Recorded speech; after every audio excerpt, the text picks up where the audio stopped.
the Bills have officially opened Max Hairston's window to practice. Let me explain what that means for everybody. So the Bills now have 21 days, and Max Hairston has 21 days to practice with the team. He can practice just like any other player now. There's no restrictions on any of that. He doesn't count against the 53-man roster, so he'll continue to practice.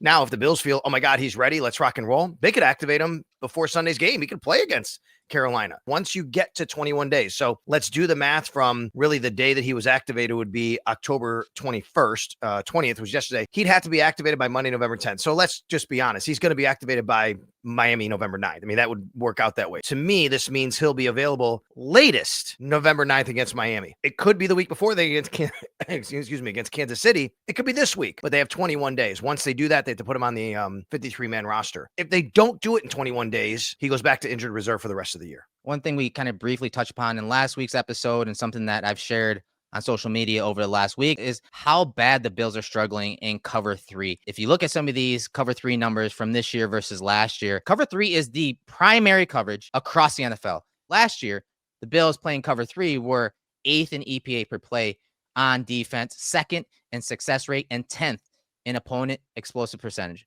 This year, they're 29th in EPA per play when playing cover 3, 27th in defensive success percentage, and 31st in opponent explosive play percentage. And I say that when we're talking about Max Hairston. He had a lot of plays on the ball when playing cover 3. A lot of his pass breakups and a lot of his cover 3 interceptions came when in this coverage. And so it excites me because when you watch the Bills play cover 3 specifically, a lot of the passes that are being completed at a high rate are typically underneath, but more specifically are in that flats area to both sides of the field.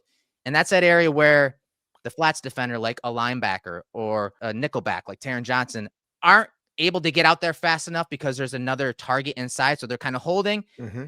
The corners on the outside are playing so far off at times that they're not really able to trigger and come downhill and make plays on the ball. And that's something the Bills have struggled still through this bye week at making plays on the ball. So I want to see Hairston, again, ramp up and then maybe help the Bills, not just in cover 3, but overall, making plays on the ball, being able to trigger and be at the catch point when those passes are thrown underneath. The biggest thing the Bills have missed from their corners this year is being near the football, understanding zone coverages, understanding zone scheme with the ability to play man.